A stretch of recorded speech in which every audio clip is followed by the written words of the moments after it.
Hello there. Thank you so much for joining us. This is News Channel Nebraska. My name's Eric McKay. Let's take a look at our top headlines today. Beginning in southeast Nebraska, where a man accused of two separate heinous crimes has been convicted of both. 28-year-old Austin Main pleaded guilty this week to separate counts of manslaughter, felony child abuse, and first-degree sexual assault in Gage County District Court this week. Main was arrested after a 4-month-old baby was found not breathing at a home in Beatrice last August. Investigators said the baby had hemorrhaging in multiple areas and broken ribs. In a separate investigation, Main and his girlfriend, 28-year-old Ashlyn Zeidel, were accused of sexually assaulting a 15-year-old over the course of 5 months last year. Main faces up to 79 years in prison when he's sentenced in September. 2 Omaha Metro daycares are closed after an employee was arrested on sexual assault charges. 61-year-old John Key was arrested this week. Police in La Vista alleged sexual contact with a child in an incident earlier this month. Key worked at 2 different daycares, Mom's Daycare and Bright Stars in La Vista. The Nebraska Department of Health and Human Services said in a statement both centers have been closed via an emergency order during the investigation. Day is set for his first court appearance on Thursday. Well, widespread severe storms brought high winds and heavy rain to much of Nebraska Wednesday. Severe thunderstorms moved from south central to northeast Nebraska Wednesday afternoon and evening.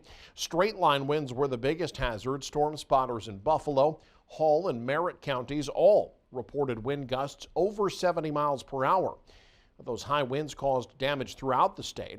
Emergency managers near towns like Grand Island, Ravenna, St. Paul, and Riverdale all reported downed power lines. A Buffalo County emergency manager said on social media that Dawson Public Power District workers were out all night trying to get the power back on. There were still a few scattered outages in Buffalo and Sherman counties Thursday morning. Meanwhile, heavy rain caused flash flooding. News Channel Nebraska got reports of water over highways near North Platte and Kearney. But it wasn't just central Nebraska that saw the heavy rain. A natural resource district rain gauge near Brownville in southeast Nebraska reported 4.7 inches of rain. 3.3 inches was reported near Carroll in Wayne County. And the average home insurance policy cost has gone up across the country in the last year because of a variety of factors, and they're projected to go up again. Nebraskans are being told to prepare for a 10% jump on average, according to a recent report in Newsweek. Jen Sullivan looks at the rising costs and what you can do to try to save money. From ravenous wildfires to devastating tornadoes, natural disasters are becoming more frequent and more intense. Last year, there were 27 confirmed weather and climate disasters in the U.S., with losses exceeding $1 billion, according to NOAA. Because of this, many home insurance companies are raising policy rates. There are more natural disasters happening, and they're affecting more homes. Holden Lewis with NerdWallet says they recently conducted a survey among homeowners and found 54% said their premiums have gone up in the last 12 months. These rate hikes aren't specific to certain states, it's nationwide. They end up having to pass along some of those costs to states that might have fewer natural disasters. State Farm recently raised home insurance rates by an average of 27.2% in Illinois. They say it's because in 2024, for every dollar they collected from policyholders, State Farm paid out $1.26. State Farm said Illinois had the second highest hailstorm damage claims last year, totaling $638 million. Telling CNN in part, accurate risk-based pricing makes sure that insurers like State Farm can pay claims during some of life's toughest moments for policyholders. Some of the most costly natural disasters are hailstorms. Inflation and the rising cost of supplies is also contributing to higher premiums. But Lewis says there are things you can do to help lower your rates. Adding roof trusses or upgrading your garage door can help get a better rate. Also installing fire alarms and security systems. And shop around to compare different companies' premiums. For Consumer Watch, I'm Jen Sullivan. A program officials at Northeast Community College say is critical could be in jeopardy. The future hanging in the balance, which college officials say could impact local employment, education, and community involvement. Hanky Hazelton has more.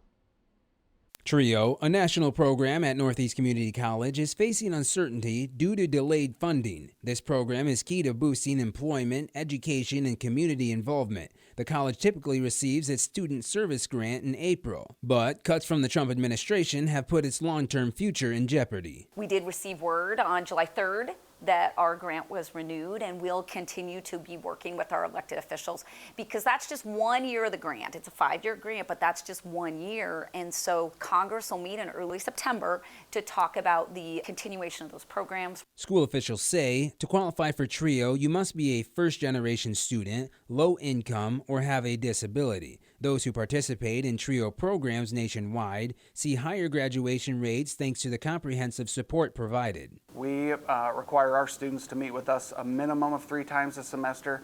We're going to do a student success plan with them over that time, and it's going to involve not just academics. We're going to be talking about their personal life, their professional life, and maybe even their current work life.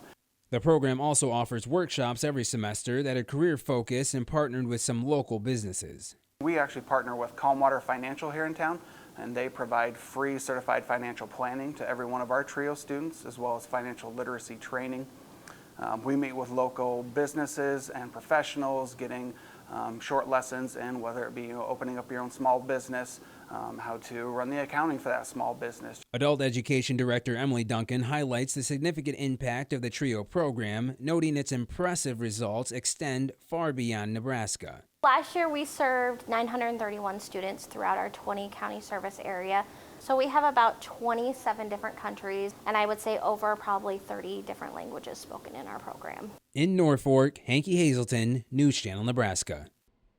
Leaders from around Buffalo County gathered Wednesday to discuss the newly proposed $72 million law enforcement center and why they believe it's crucial for the future. Peter Rice has more. The major investment in public safety is set to go on the ballot this fall for Buffalo County voters, with city and county leaders saying this is more than just a building. It's about continuing a decades-long partnership that's kept law enforcement services connected and efficient. In Buffalo County and City of Kearney together, this has become our culture. We don't really think about doing anything else other than doing it together. That's the first question. If we want to do something, we ask them, are you interested in being a part of this? Yes or no, vice versa. But this isn't something that just popped up 30 years ago. This has a long, long history of us being together. Going forward, we're hoping that it's going to have a much, much longer history going forward. The proposed new law enforcement center would consolidate Kearney Police and the Buffalo County Sheriff's Office into a purpose-built 100,000 square foot facility attached to the existing courthouse and jail in Kearney. I know I can count on the Buffalo County Sheriff's Office to help our men and women out with their staff as well. That's been so influential, so beneficial all the way across the board. Shared resources, shared staff to some degree, and it's helped. It's a force multiplier. I would like to continue that. I think it's beneficial for community, beneficial for our taxpayers, beneficial for our officers and staff. The $72 million project would replace the current facility, originally a 1940s power company building, and it will provide much-needed additional parking, a new 911 center, and room for long-term growth. Police say they need more space to accommodate for the recent growth in Kearney and the county. We've planned this facility so that it will accommodate the needs of the law enforcement community for the next 30-plus years. We have planned for future growth of the law enforcement community to then grow proportionally again with the community. The bond measure would increase the county levy by an estimated 6 cents. Voters can see renderings for the new center along with commonly asked questions and utilize a tax calculator on the county's website. Mail-in ballots will be sent out August 18th and are due by September 9th. If passed, construction would begin in 2026, with the facility opening in late 2028. Town halls will be held across the county throughout August to answer voter questions. From Kearney, Peter Rice, News Channel, Nebraska. Pickleball players in Norfolk are getting the ball rolling at their new courts. A ribbon cutting on Wednesday honored the donors and the community's efforts in the project. Founders Courts dedicated to Mike Wingate's parents, Skip and Marilyn Wingate. Wingate says he believes that this is something the community needed, a place for people of all ages to come together.